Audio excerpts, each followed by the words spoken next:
Hello students, welcome back to another video. आज की video में हम डिस्कस करने वाले हैं न्यू बैच 2025-26 के स्टूडेंट्स के लिए बीए फर्स्ट ईयर के फर्स्ट सेमेस्टर का न्यू सिलेबस पॉलिटिकल साइंस का। तो जो भी बच्चे हमारे 2025-26 में बीए फर्स्ट ईयर के फर्स्ट सेमेस्टर में एडमिशन ले चुके हैं, तो बहुत बहुत स्वागत है आप सभी का अपने कॉलेज लाइफ में, अपने ग्रेजुएशन में, अपने फर्स्ट सेमेस्टर में।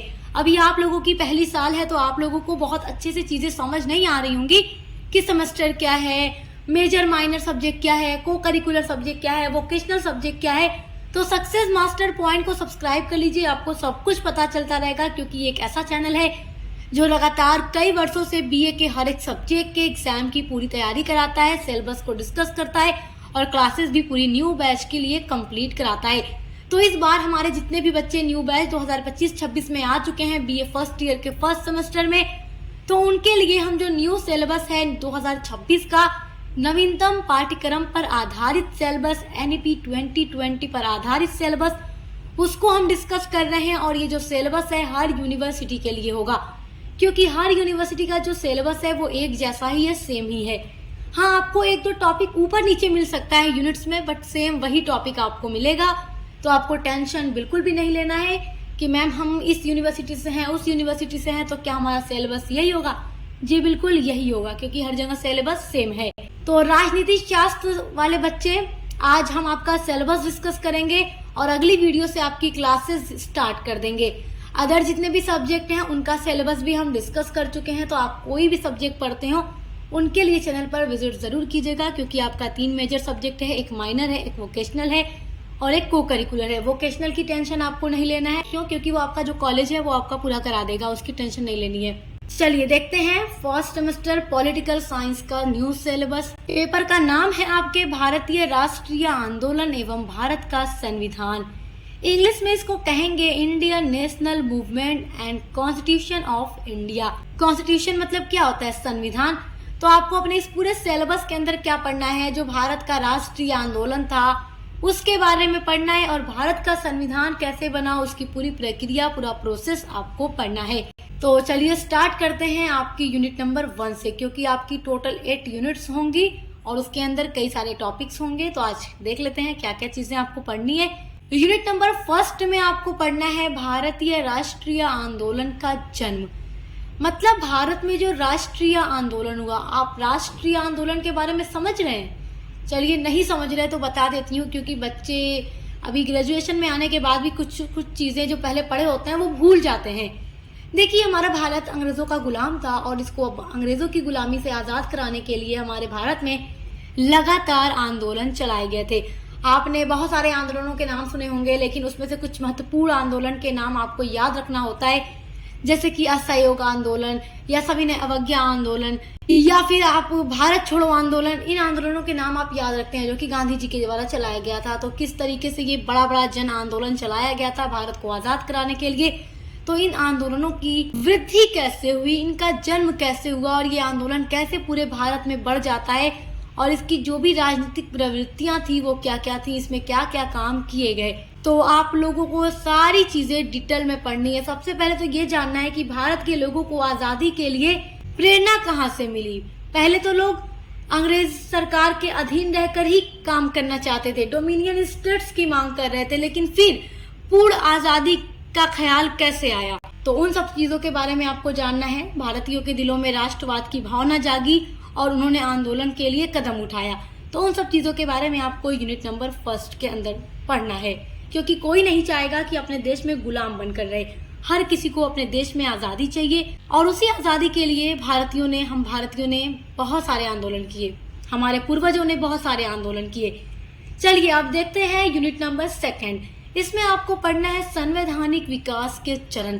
संवैधानिक विकास का चरण मतलब आपको ये जानना है कि जो हमारे भारत का संविधान है वो किस तरीके से बना, किन किन चरणों से होकर ये गुजरा है, उसके बारे में आपको पढ़ना है। क्योंकि देखिए, जो हमारे भारत का संविधान है वो कई देशों के संविधान को देखने के बाद बनाया गया है। तो किन किन देशों का संविधान हमारे भारतीय नेताओं ने देखा और उनसे क्या क्या चीजें एक्सेप्ट की, किन चीजों को छोड़ा, वो सारी चीजें मैं आपको यहाँ पढ़ाऊंगी। उसके बाद देखिए, संविधान सभा का गठन कैसे हुआ, वो सारी चीजें आपको पढ़नी है। भारत के संविधान का दर्शन आपको पढ़ना है और नागरिकता, ये सारे टॉपिक आपको यूनिट नंबर 2 के अंदर पढ़ना है। तो पिछले सभी सालों में ये सारे टॉपिक मैं कंप्लीट करा चुकी हूँ, तो वो सारी वीडियोस चैनल पे अपलोड है, प्लेलिस्ट में ऐड भी है। लेकिन एक नए तरीके से हम फिर से आपकी क्लासेस स्टार्ट करेंगे ताकि सब कुछ आप अच्छे से पढ़ सके। और अगर आप अभी से क्लासेस शुरू करना चाहते हैं तो वो वीडियोस जरूर देखिएगा। यूनिट नंबर 3 में आपको पढ़ना है मूल अधिकार के बारे में, मूल कर्तव्य के बारे में। मूल अधिकार को आप मौलिक अधिकार भी कह सकते हैं। तो मौलिक अधिकार जो हमारे भारत का संविधान हम भारतीयों को देता है, मूल कर्तव्य कहिए या मौलिक कर्तव्य कहिए, जब हमारे भारत का संविधान हम भारत नागरिकों को कुछ अधिकार देता है तो उसके बदले हमारा भी कुछ फर्ज बनता है, कुछ कर्तव्य बनता है कि हम अपने राष्ट्र के लिए, अपने देश भारत के लिए कुछ करें। तो वो कौन से मौलिक अधिकार हैं, वो कौन से मौलिक कर्तव्य हैं, उनके बारे में आपको यूनिट नंबर 3 के अंदर पढ़ना है। तो उसके बाद अगला टॉपिक है राज्य की नीति निर्देशक सिद्धांत के बारे में आपको पढ़ना है। तो ये 3 टॉपिक जो कि बहुत ही इजी और एग्जाम के लिए बहुत इंपॉर्टेंट हैं, वो आपको यूनिट नंबर 3 में पढ़ना है। यूनिट नंबर 4 में आपको पढ़ना है मौलिक अधिकारों और निर्देशक सिद्धांतों के बीच संघर्ष का जो इतिहास रहा है उसके बारे में पढ़ना है। उसके बाद है संशोधन की प्रक्रिया। देखो, भारत का जो संविधान है उसमें संशोधन भी होता रहता है, तो उसकी प्रक्रिया क्या है, किस तरीके से होता है, उसके बारे में आपको पढ़ना है।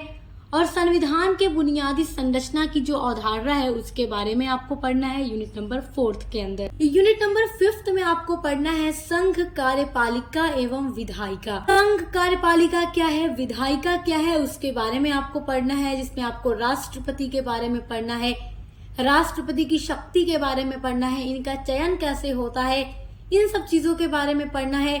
मंत्री परिषद के बारे में पढ़ना है, प्रधानमंत्री के बारे में पढ़ना है, प्रधानमंत्री की शक्ति के बारे में पढ़ना है और प्रधानमंत्री का चयन कैसे होता है वो सारी चीजें आपको पढ़नी है। लोकसभा के बारे में पढ़ना है, राज्यसभा के बारे में पढ़ना है और अध्यक्ष के बारे में पढ़ना है।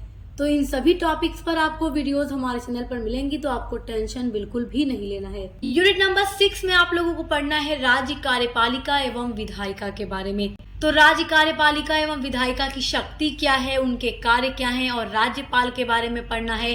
और मुख्यमंत्री से राज्यपाल का क्या संबंध है उनके बारे में आपको पढ़ना है। विधानसभा के बारे में पढ़ना है, विधान परिषद के बारे में पढ़ना है। आपको यहाँ पर इतने अच्छे से सब कुछ समझाया जाएगा कि आपको हर एक चीजें वीडियोस देखकर एक बार सुनने में ही याद हो जाएंगी। चलिए यूनिट नंबर 7 देखिए, न्यायपालिका के बारे में पढ़ना है। तो न्यायपालिका में सबसे पहले तो आपको जानना है सर्वोच्च न्यायालय के बारे में, जो कि सुप्रीम कोर्ट है, दिल्ली में स्थित है। उच्च न्यायालय के बारे में पढ़ना है। देखो, जो उच्च न्यायालय है ये अपने राज्य का न्यायालय होता है, हाई कोर्ट होता है हर राज्य में। लेकिन बहुत सारे ऐसे राज्य हैं, जैसे कि कुछ राज्यों के 2-2 राज्य हैं, उनका हाई कोर्ट एक ही है, तो उनके बारे में पढ़ना है। केंद्र शासित प्रदेशों के न्यायालय के बारे में, उन सारी चीजों के बारे में आपको यहाँ पढ़ना है। उसके बाद है जिला न्यायालय की संरचना क्या है और शक्ति व क्षेत्राधिकार क्या है, वो सब कुछ आपको पढ़ना है यूनिट नंबर 7 के अंदर। अब देखते हैं आपकी यूनिट नंबर 8, जो कि आपकी लास्ट यूनिट है। इसमें आपको पढ़ना है केंद्र राज्य संबंध, जैसे कि प्रशासनिक, विधायी और वित्तीय, जनजातीय क्षेत्रों के लिए विशेष जो प्रावधान है, चुनाव आयोग की संरचना के बारे में पढ़ना है, शक्ति एवं कार्य के बारे में आपको पढ़ना है यूनिट नंबर 8 के अंदर। तो माय डियर स्टूडेंट्स, उम्मीद करती हूँ कि आप लोग अपने फर्स्ट सेमेस्टर पॉलिटिकल साइंस का न्यू सिलेबस बहुत अच्छे से समझ गए होंगे कि आपको क्या क्या चीजें पढ़नी है। तो अगली वीडियो से हम आपकी यूनिट्स को स्टार्ट कर देंगे और एकदम सीक्वेंस में हर एक यूनिट्स को पढ़ते हुए आगे बढ़ेंगे। क्वेश्चंस कैसे आपके एग्जाम में आएंगे उनके लिए मैं मॉडल पेपर की वीडियोस अपलोड करूंगी, तो आपको टेंशन बिल्कुल नहीं लेना है। अच्छे से पढ़ाई करते रहिए, हमारे साथ जुड़ करके। Best of luck. अब मिलते हैं अगली वीडियो के